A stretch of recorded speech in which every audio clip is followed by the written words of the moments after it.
channels. And the last 2 days, of which this is the last one, was about gaining global market share. Not about getting a few customers in a new market, gaining global market share. It starts with a few customers, but the objective is to become the market leader. I introduced to you in the first day the business model framework. And we discussed and concluded that if you decide to change your current business model from a direct approach to an indirect approach, it requires a re-engineering of your business model. It's a different business model going direct and going indirect. And I recommended that if you do that, that you actually split up your company in 2 divisions, a product division and a customer division. And what you scale is actually your customer divisions, either as partners, as your own, as you grow your company. So the scalable model is your ability to obviously develop and make a competitive product available, but also to build and manage partners, if that's the route you go.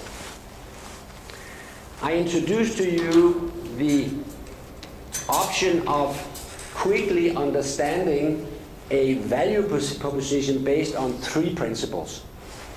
And the 3 principles, any company in the world have these 3 principles in their value proposition. Either you are driven by customer intimacy, it means that you are trying to satisfy the needs and requirements of the individual customer, or you're driven by product leadership, it means that your product have features and facilities which make you competitive, or you're driven by operational excellence, meaning that you have low cost of operation, thus you have a very competitive price product. I know of no software companies with operational excellence as their key driver. Software companies are product leadership driven.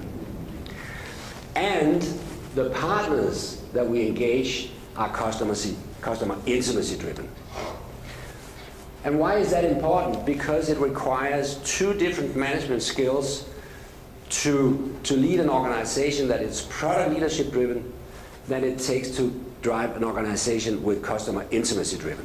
So it's 2 different kind of management skills it requires, or resources and activities in your organization. So then we discussed about when do we go direct and when do we go indirect. And we concluded that if we have a fairly simple low-price product, we will try to sell through the internet or through call centers. When we have an enterprise-type product with a high price and high complexity, it's difficult to sell through a channel. When we're dealing with sort of stuff in the middle, a channel becomes applicable. If we're dealing in the enterprise segment of the market, it's difficult to go through a channel because our enterprise customers want to do business with us. Systems integrators can help us, but we normally have to go direct. If we want to address the SMB market, we often have to go through a channel because these customers have relationships with partners. And it's difficult for us to maneuver through, plus the cost of sales of dealing with this market is too high if we have a product which is not very expensive, so we cannot afford the direct costs. And the same goes for the SOHO. So we have some guidelines to when we go direct and when we do not go indirect. And I know that some of the participants in these classes have decided not to go indirect. They have to go direct because of the nature of their business. If we go indirect, then we have to decide which of the activities in the value chain do we leave to partners and which do we take care of ourselves. So when we move into a market like the US and Tangerine and need to build an infrastructure of 200 to 300 partners, we will probably have to take care of branding. That's our job. And the partners will take care of sales. So if you're moving in with a big channel partner or big partner channel, you will have to take care of some of the lead generation and awareness, mainly awareness building, and the partner will take care of the rest. You will need to enable your partners to do that. And in order to do that, you need the partner program. So if you decide to go indirect, there is a number of things that you should have in place to make that business model successful. On the second day, we discussed the two different business models, one for the software company and one for the partner. And we can conclude that what is most important for the business partner is not your product, but his ability to make a profitable business with your product. So you need to understand the P&L of your partner. How much should he invest? What should he do to be successful with your product? And what does it look like in terms of revenue and gross margin and profit to do business with you? So you should be very well aware of the partner P&L and have that discussion with your partners. Because depending on the product, it may take a while before he is profitable. We discussed how do we identify partners? What are your ideal partner profile? What are you looking for? And we discussed what are the steps that we go through to recruit the partners. And we also discussed how long time does it take. And we actually concluded that it takes between 6 to 9 months to recruit partners. Good partners, that is. And we discussed the issue that when you have 250 partners in the US, some of them will be stars that will grow their business, even you are not there. 10% will have a potential of growing, you can help them. And 85% simply don't have growth potential. And you have to manage that. Because 85% of your revenue will be here, and 15% of your revenue will be there. These provide a higher margin, these provide a lower margin. You cannot neglect them, and these people come from below, because all partners start small, and then time will tell if they can grow. So you need to manage this situation. So with these frameworks, you should be able to design business partner programs, you should be able to organize your channel recruitment, and you should be able to manage your channel if you apply these principles. On the first day of the internationalization workshop,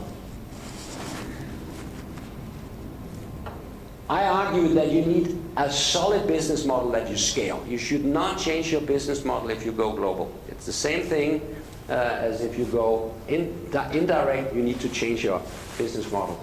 So if you want to go global and change at the same time, you need to separate your organization. When we go into new markets, there are so many things that are different. How do we organize that information of what is different? And how do we decide what is important and not important? And to do that, we introduced the business model environment, dividing all that information into 4 groups: trends, infrastructure, information about your customers, information about your competitors, and macroeconomic information. And based on that information, in each country, those types of data, you can now say what is important for me and what is not important for me, and you can build a decision-making matrix helping you disqualify the markets that you will not look at, so that you end up with just a handful. And I gave you the tools, the data sources, to actually make that decision without investing a lot of money in market research. I argue that it is okay that you don't go to the biggest market in the world the first day you go international. Staying in your neighborhood is okay, or staying within 2 hours of time zone or whatever is applicable to your business is okay. Get your experience there and then move out later on. And I gave you a tool to manage the cultural differences that you will meet when you go into new markets, because people will not be like you when you go outside Turkey. And today, I introduced the market report and market assessment, where you, for the markets that you select, get much more in-depth information, enabling you to do an intelligent positioning in the market for customers and for partners. And we discussed how we can build a pipeline and scale in the market so that we can get to the 20%. We want to get past the tipping point. We discussed how can we bootstrap the market from without, is there an opportunity for us to use our existing resources to actually get in and get some kind of traction in the market? And if we can do that, we should. That's called bootstrapping from without. But someday we need to build an infrastructure in the country so that we can get past the tipping point and enjoy decreasing cost of scale. And finally, we discussed what does it take to get all this started? What organizational changes do we need to make, and what kind of budget requirements do we have to face? So with these principles and these the business development concepts, you can now go home and prepare yourself for launch, right? And if you do what I tell you, you will be successful. Of course you will. You have good products. You have competitive products. The Turkish software is no better or no worse than any other software in the world. It's not even written in Turkish. It's written in C++ or Pascal or whatever. Right? So there's no reason why you guys shouldn't be successful. But you have to apply professional business development principles. And you have to appear professional when you move out into the world. You now have an opportunity to ask any question you may have that I have left unanswered. Is there a burning question? I'm very pleased to have answered all your questions in just 4 days.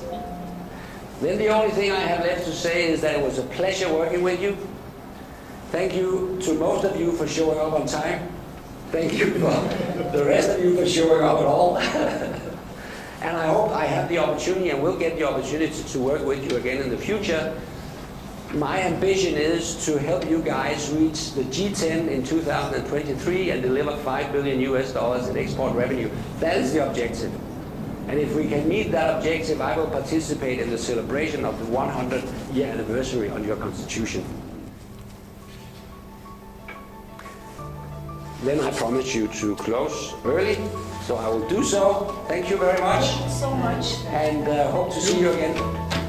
Thank you. Thank you.